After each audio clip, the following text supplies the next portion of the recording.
Në rrugë të ndryshme të Athinës janë vënë në funksionim kamerat e inteligjencës artificiale AI që evidentojnë deri në detaje shkeljet e kodit të qarkullimit rrugor. Kamerat janë vendosur në kryqëzime të rrugëve me trafik të dendur dhe konkretisht Leoforos Kifisias dhe Ethnikis Andistasis në bashkinë Filothej, Leoforos Mesogjion dhe Leoforos Kalandriu në bashkinë Agia Parasjevi, Leoforos Singru dhe Agias Fodinis në bashkinë Kalithea, Leoforos Marathonos dhe Fleming në bashkinë Rafina, Panepistimiu dhe Vasilis Sofias në bashkinë Athin, Leoforos Vulagmeni dhe Leoforos Alimu në bashkinë Alimos, Leoforos Vulagmeni dhe Tinu në bashkinë Eliniko Argyroupoli dhe Leoforos Poseidonos dhe Ermu në bashkinë Vari Vula Vulagmeni. Këto janë 8 kamerat e para të cilat në periudhën 16 deri 19 dhjetor kanë evidentuar 2500 shkelje të tilla, siç bën të ditur Drejtoria e Përgjithshme e Policisë greke. Kështu në Leoforos Singru janë evidentuar 1000 shkelje që kanë të bëjnë me përdorimin e celularit gjatë ngjarjes së mjetit dhe mos mbajtjen e rripit të sigurimit. Gjithashtu 800 raste të tejkalimit të limitit të shpejtësisë në rrugë ku shpejtësia e lejueshme është 90 km/h. Në Leoforo Mesogjion 480 raste mos respektimi të semaforit të kuq dhe po ashtu në Leoforo Vulagmenis 250 raste të mos respektimit të semaforit të kuq. Për momentit kamerat evidentojnë, por nuk i konfirmojnë gjobat. Gjobat e para pritet të dërgojnë në pranverën e vitit 2026, kur kamerat do të lidhen me sistemin elektronik të unifikuar për regjistrimin dhe menaxhimin e shkeljeve të trafikut në policinë greke.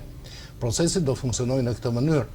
Dosja e kamerave të inteligjencës artificiale do të transmetohet në mënyrë anonime në sistemin elektronik të unifikuar dhe do të përfshijë imazhe dhe video si dhe dhëna kohore dhe gjeografike. Këto të dhëna do të kontrollohen nga personeli autorizuar i policisë greke për verifikimin përfundimtar të vlefshmërisë përpara se të konfirmohet ose jo shkelja. Pasi konfirmohet shkelja, gjoba do t'i dërgohet drejtuesit ose pronarit automjetit në mënyrë digjitale në portalin gov.gr ose me SMS. Gjoba do të lëshohet në bazë të targës së automjetit.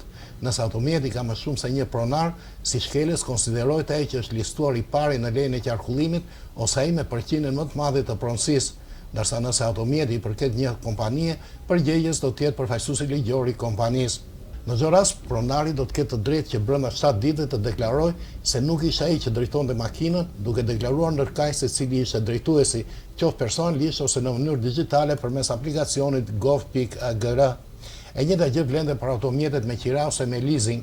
Nëse ky deklarim nuk bëhet brenda afatit, shkelja do t'i ngarkohet përfundimisht pronarit të automjetit.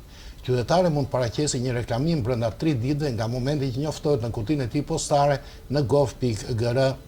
Kamerat e reja do të funksionojnë 24 orë në ditë duke përdorur algoritme të përparuara që zbulojnë jo vetëm shkeljen e dritave të semaforit, por edhe përdorimin e telefonave celular, mosvendosjen e rripit sigurimit apo të skafandrës për motociklistët dhe lëvizjen e paligjshme në korsinë e emergjencës LEA. Qëllimi është që zhvillohet një kulturë e re e qarkullimit në rrugë për të reduktuar shkeljet dhe aksidentet rrugore që marrin jetën e qindra njerëzve çdo vit, shumica e cilëve janë të rinj. Vetëm në Atik do të vendosen gjithsej 388 kamera të inteligjencës artificiale deri në fund të qershorit 2026.